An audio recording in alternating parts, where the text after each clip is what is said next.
Today we are going to discuss about the dimension of physical quantity.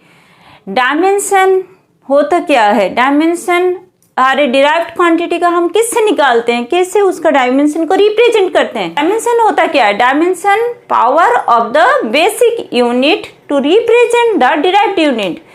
Derived unit, कोई भी अगर derived unit का हम लेते हैं तो उसको हम बेसिक यूनिट से रिप्रेजेंट करते हैं, उसको हम बोलते हैं डायमेंशन, और उसको एक स्क्वायर ब्रैकेट में रिप्रेजेंट करते हैं. इसको कैसे लिखते हैं? Dimension is generally written in term of square bracket. In this way we have to write down the dimension.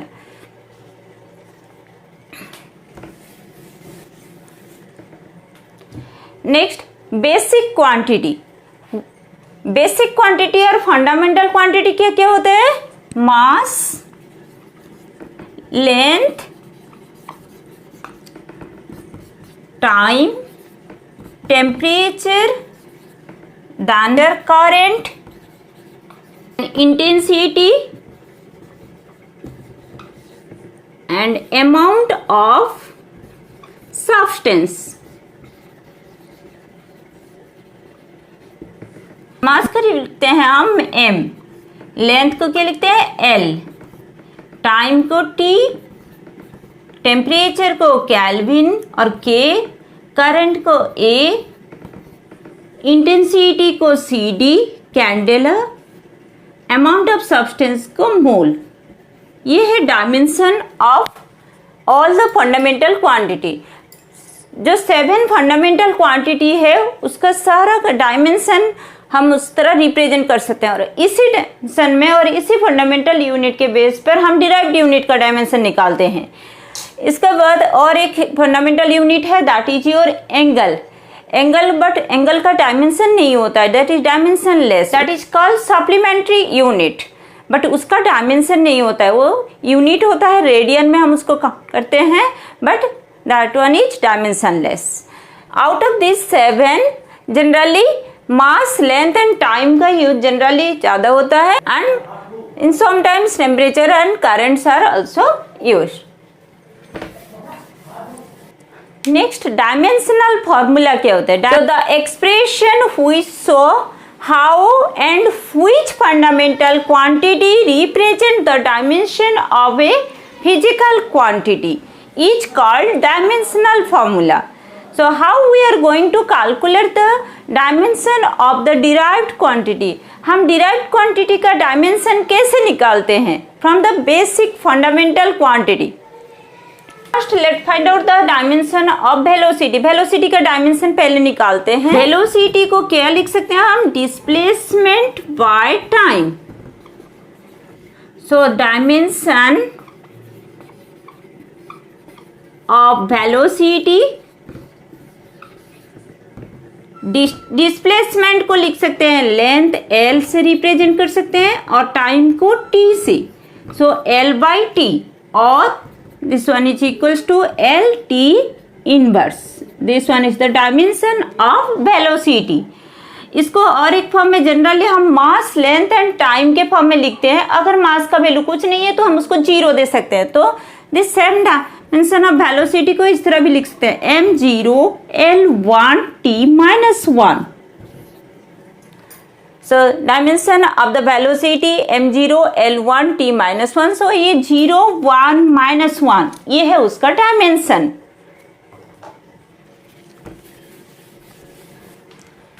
Next let's find out for the acceleration. Acceleration का डायमेंशन कैसे निकालेंगे? Acceleration is equal velocity by time.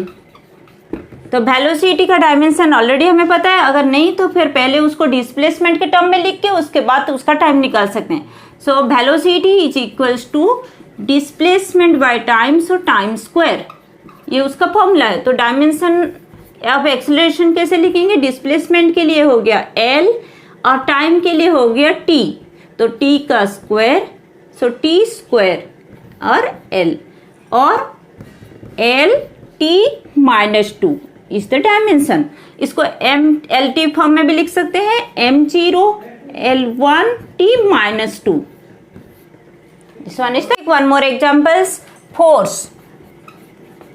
Force का क्या होगा? Mass into acceleration.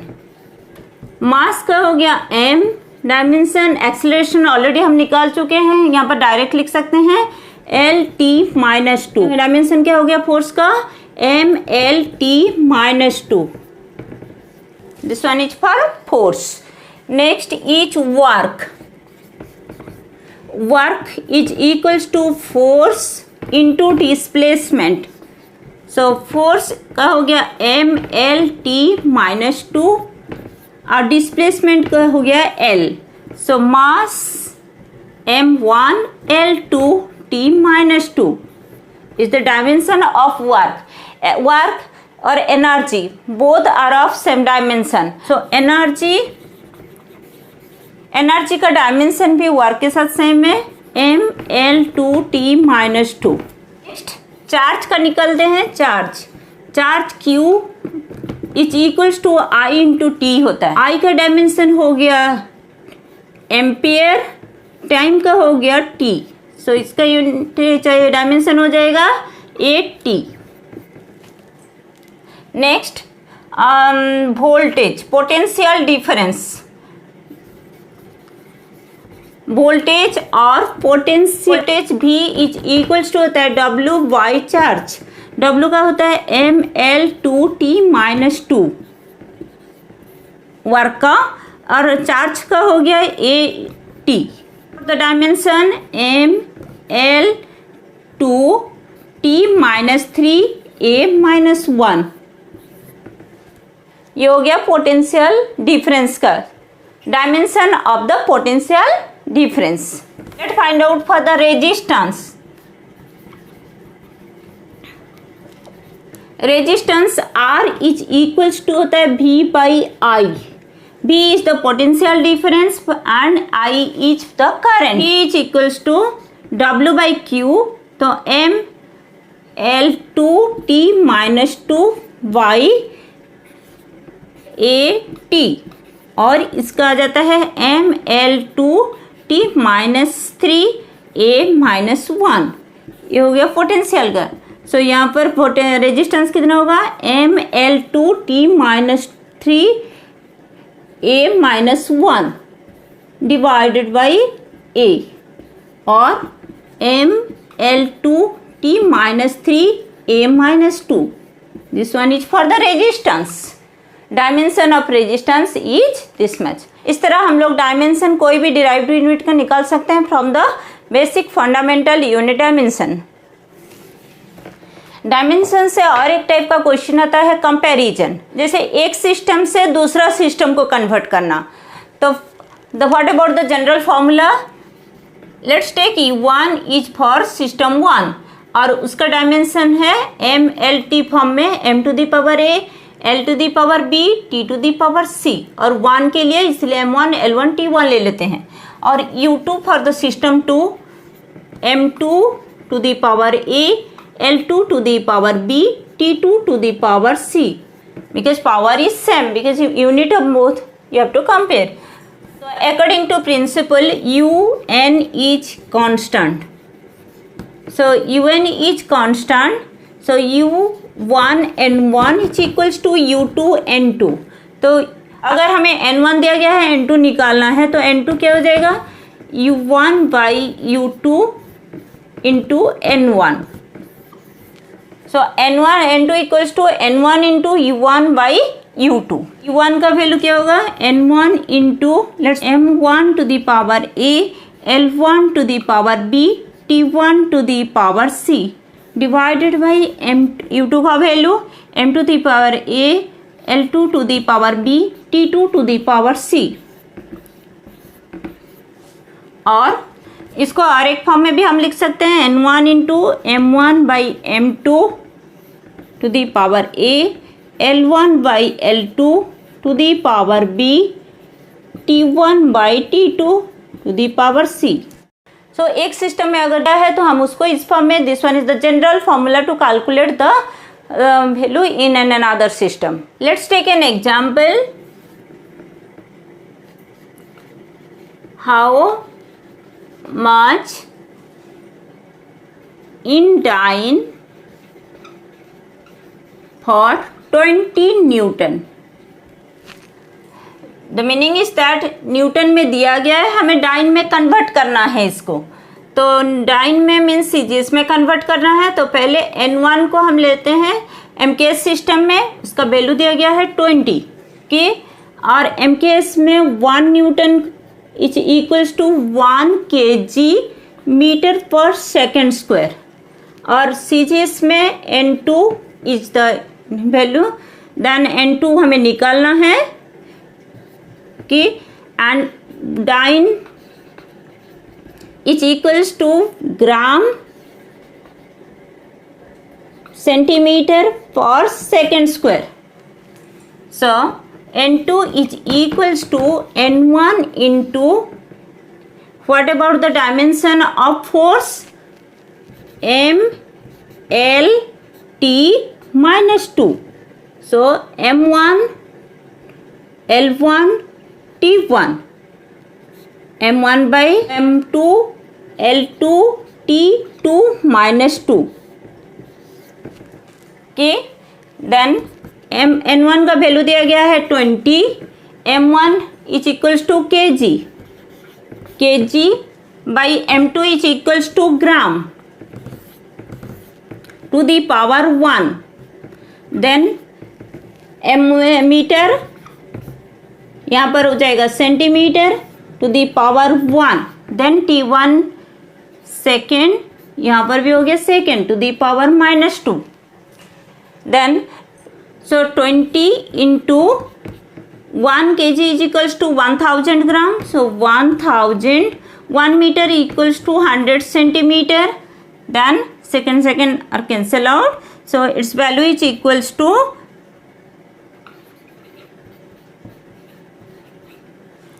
20 into 10 to the power 5 or 2 into 10 to the power 6 also we can write down. That means 20 Newton is equals to 20 into 10 to the power 5 dyne.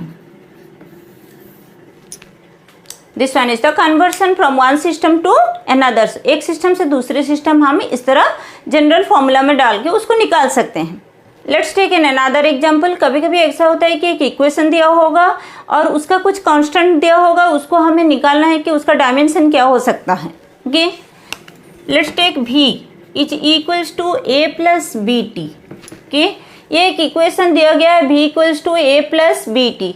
ये actually लगता है कि हमारा kinematics का first equation है। So let find out. यहाँ पर V दिया गया है velocity, V is the velocity, T दिया गया है टाइम, और it asks you to find out the dimension of A and B। A and B का डायमेंशन हमें निकालना है। Okay, so how we can find out the dimension of A and B? First पहला क्या करेंगे हम, V equals to A plus B T. तो यहाँ पर V का डायमेंशन जितना है उसका डायमेंशन इसका एडिशन या फिर सब्सट्रैक्शन हुआ है तो सारे टर्म का डायमेंशन इसके साथ सेम होगा। So what is the dimension of velocity? LT-1। ये है हमारा डायमेंशन वेलोसिटी का। तो यहाँ पर A is equals to LT-1 है। A का dimension velocity is equals to A plus B T. तो A का डायमेंशन वेलोसिटी के सेम होगा, इसी तरह BT का डायमेंशन वेलोसिटी के साथ सेम होगा। इसके बाद नेक्स्ट BT, BT का डायमेंशन है LT-1। तो B का डायमेंशन कितना होगा? LT-1 बाई T का डायमेंशन है टाइम का डायमेंशन T, तो LT-2।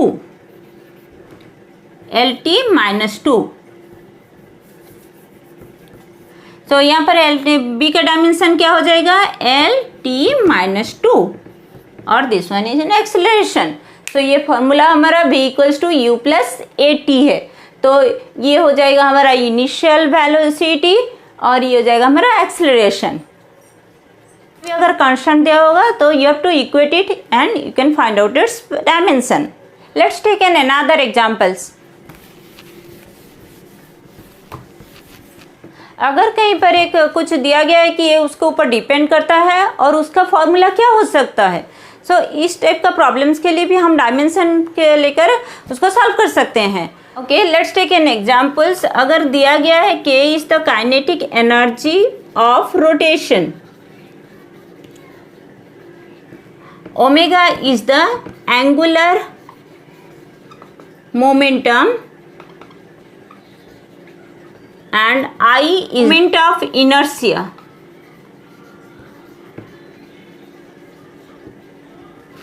Then find out the relationship between these three or find out the kinetic energy. ठीक है, सो काइनेटिक एनर्जी हमें निकालना है in term of omega and I. दिया गया है कि kinetic energy is proportional to I and omega.